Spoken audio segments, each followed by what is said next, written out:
Kwa kuwa nilikuwa sina uhakika na kuhusu mimba ni ya nani, kwa hiyo nikaamua kuilea mimba mwenyewe nyumbani. Shule yetu ilienda vizuri sana na ilikuwa nzuri sana. Watu walikuja wengi walipendeza. Hata sisi pia tulipendeza sana. Mimi sio bikra na nina mtoto na niliwahi kuwa na mahusiano hapo nyuma. Pamoja na zawadi zote, gharama zilizotumika katika harusi, lakini huwezi amini, mwanamke huyu amepewa talaka masaa mawili tu baada ya ndoa. Unataka kujua chanzo ni nini? Ongozana na mimi mwanzo hadi mwisho, tukapate kufahamu ukweli. Kwa majina kamili naitwa Hanifa Saidi. Ni mkazi wa Mbezi Makabe. Nina umri wa miaka 28. Tumekutana na story yako. Inasema kwamba ulipewa talaka masaa mawili baada tu ya kuolewa. Ndio maana tukaamua tufunge safari kukutafuta mpaka tumekupata ili uweze kutuelezea au uweze kuambia watazamaji nini ambacho kilikutokea au nini ambacho kilisababisha mpaka wewe uweze kupewa talaka masaa mawili tu baada ya kuolewa. Karibu. Mimi historia yangu ilianza pale ambapo nilipomaliza form 4 2018 na 2019 nikaanza kuingia kwenye mahusiano. Kwa sababu ulikuwa ni ujana na utoto, nilianza mahusiano na wanaume wawili. Kwa hiyo nikaa kwenye mahusiano yangu na wanaume wawili. 2020 nikabeba ujauzito. Na ule ujauzito kwa sababu nilikuwa na wanaume wawili, nilikuwa sina uhakika ni wa nani na wala sitambui ni wa nani. Nilipokuwa na ule ujauzito, nikawa nimemfuata mwanaume wangu wa kwanza na kumwambia kwamba nina ujauzito. Yule akaukataa, akasema ni sio wa kwangu na wala sihusiki nao. Kwa sababu nilikuwa nishaanza kuambia watu ambao pale mtaani kama marafiki zangu, wale kumbe wanaanza kuvumisha zile taarifa pale mtaani. Kwa hiyo mwanaume wangu mwingine pale mtaani akazipata zile taarifa. Alivyozipata pia akakataa. Na mimi sikuwa tena sina budi ya kuanza tena kuwadhalimisha. Kwa hiyo nikaamua niende nyumbani. Kwa hiyo nikaanza kulea ujauzito wangu nikiwa nyumbani. Kwa hiyo ulikuwa unakaa na nani hapo nyumbani? Nyumbani nilikuwa nakaa na mama na bibi. Babako alikuwa? Babangu alikuwa hayupo, maana aliachana na mama, kwa hiyo alikuwa hakai na sisi pale nyumbani. Kwa baada ya hapo ikawaje? Baada ya hapo Mungu akanisaidia, nikajifungua salama. Mwanangu alipofikisha miaka 2, nikatafuta biashara. Biashara nikatafuta, nikawa sina mtaji wa kutosha, nikaamua nitafute kazi tu, nikapata kazi ya kuuza duka Tabata. Nikawa nauza duka la nguo. Nilikuwa nimeajiriwa pale. Kwa ulikuwa unatoka Mbezi unaenda Tabata kuna nini? Nilikuwa natoka Mbezi asubuhi narudi Tabata saa 2. Katika biashara yangu hiyo ya kuuza nguo ambapo hapo nilipoajiriwa, nikabahatika kupata mwanaume ambaye alikuwa na kipato na alikuwa na fedha. Alikuwa ni mteja wako au mlikutana katika mazingira gani? Yule alikuwa kama ni mteja wangu. Kuna maana ile duka lilikuwa lina nguo nzuri ambazo zinatoka China na Dubai. Kwa hiyo alikachukua namba yangu. Kwa hiyo nguo zikija nikawa nampa taarifa. Uhusiano wetu ulichukua kama mwezi mpaka tukaanza mahusiano. Baada ya kuanza mahusiano mimi na yule mkaka, kwa sababu alikuwa na mapenzi ya dhati kwangu na alikuwa mwazi kwangu. Alikuwa hahitaji mimi tena niendelee kufanya ile biashara. Kwa sababu ana kipato, akaniambia kwamba inabidi niame nyumbani, akanipangia chumba. Akawa haniruhusu kufanya biashara yoyote. Kwa hiyo akawa kila mwezi analipa mara 2 zaidi ya mshahara wangu. Nilikuwa napokea 2,500. Kwa hiyo yule mkaka alikuwa analipa 500 kila mwezi. Hiyo ni ya kwangu mimi binafsi. Na hela ya kodi analipa yeye, hela ya chakula huwa ananipa yeye, tofauti na yule mshahara wangu. Baada ya kuwa kwenye mahusiano na yule mkaka, akahitaji kwenda kulala na mimi. Kwa sababu ni yale matatizo niliyopitia kule nyuma, nikakataa. Nikamwambia kwa siwezi kulala na mwanaume kwa sababu sijawahi hata siku moja kulala na mwanaume yoyote. Hapo kabidi sasa umdanganye. Nikamwambia sije kushiriki chochote na mwanaume yoyote. Kama unahitaji hivyo kutoka kwangu, inabidi kwanza unioe. Yule mkaka kwa sababu alikuwa na upendo wa dhati kwangu, akakubali hilo.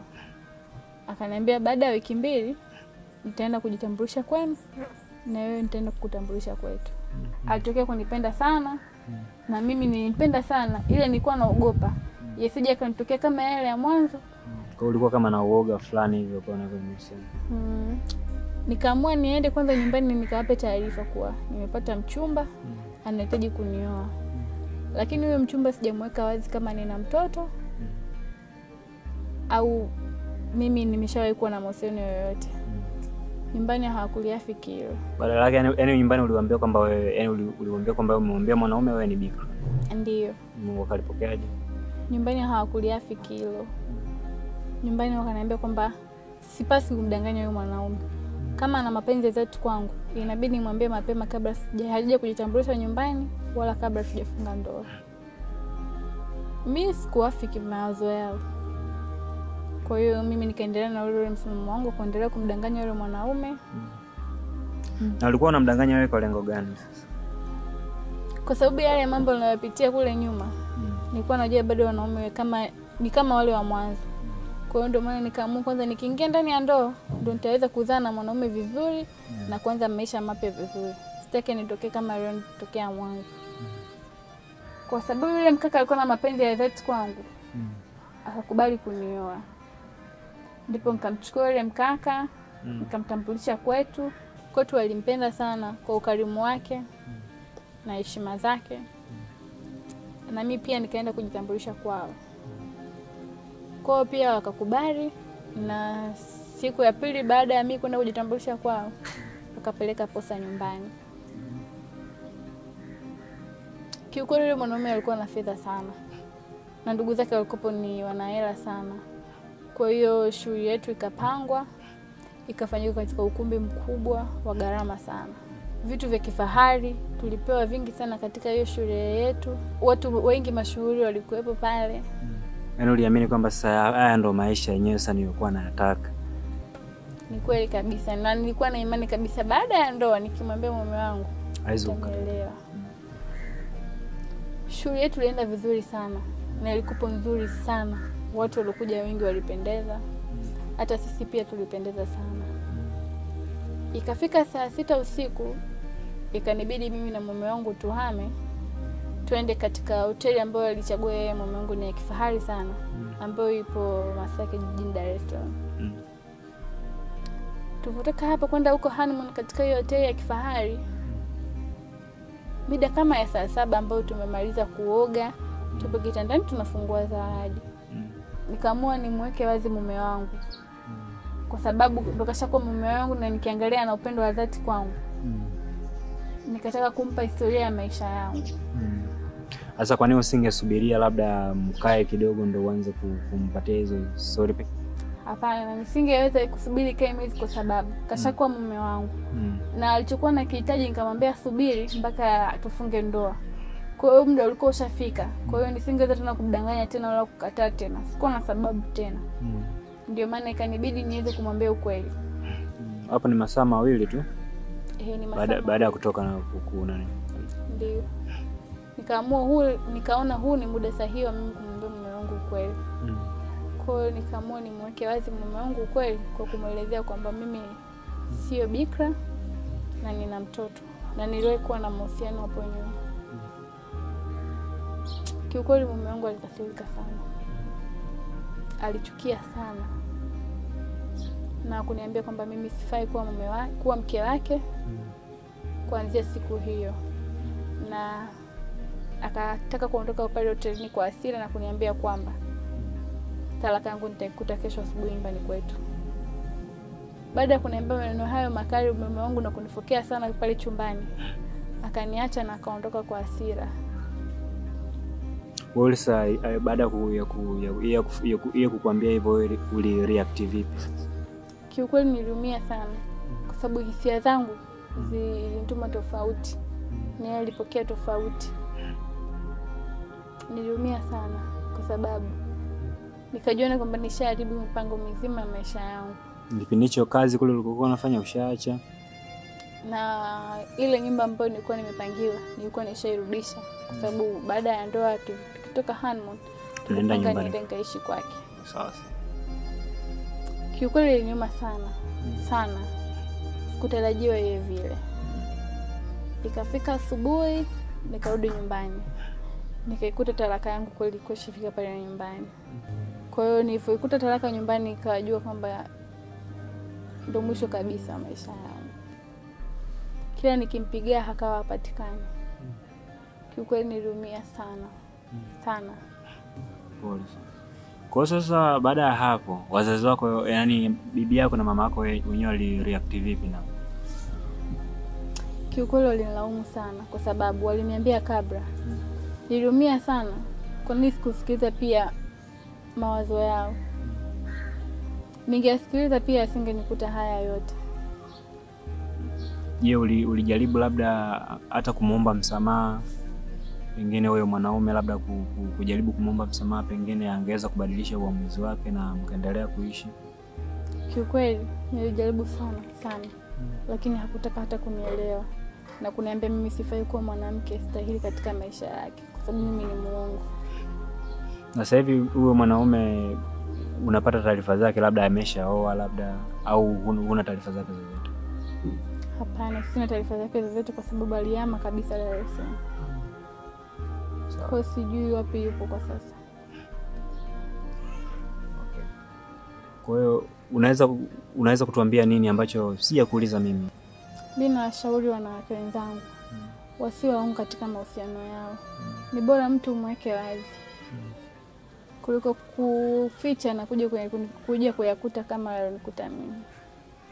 Kwa hiyo wewe mpaka sasa hivi yani tangu uachana na huyo mtu ushaikuwa kwenye mahusiano mengine au umeshaolewa au ikoje? Hapana, sijabahatika kuwa na mahusiano wala sijaolewa bado. Ina maana hamna watu ambao wanakufuata na kutongoza? Hapana. Kwa jamii nayo nizunguka pale nyumbani. Unaona mimi sitaki kuwa mwanamke sahihi. Kwa sasa hivi maana yake upo single sasa? Ndio. Na mtoto wako bado anakaa wapi? Mwanangu bado anaishi kwa bibi. Bado anaishi kwa bibi. Na baba yake bado tu hujamjua ni nani? Hapana, sijui baba yule mtoto ni nani kwa sababu nilikuwa nawachanganya na wanaume wote. Ni kitu gani ambacho sasa wewe unakijutiaga sana kwenye maisha yako, unasema ile kitu bwana sio nilifanya jani kwenye hizo situation zote ulizopitia? Kiukweli nachukia sana na najutia sana kitu ambacho nilichokifanya nilipomaliza shule, kuwa na mahusiano mawili, yani wanaume wawili kwa wakati mmoja. Kwa sababu hiyo ndio imeanza kuniharibia maisha yangu tangu nilipo mdogo.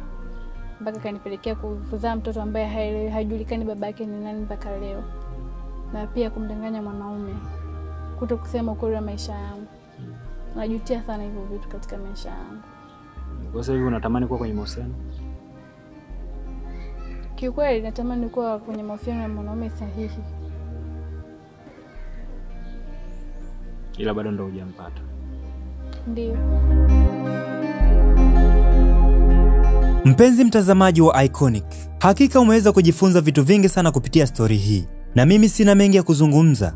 Jina langu ni Justin Barabara. Usisahau kusubscribe ili uwe wa kwanza kupata video zetu, na utakapofanya hivyo, hakika utakuwa umetuonesha upendo mkubwa sana. Asante na karibu tena.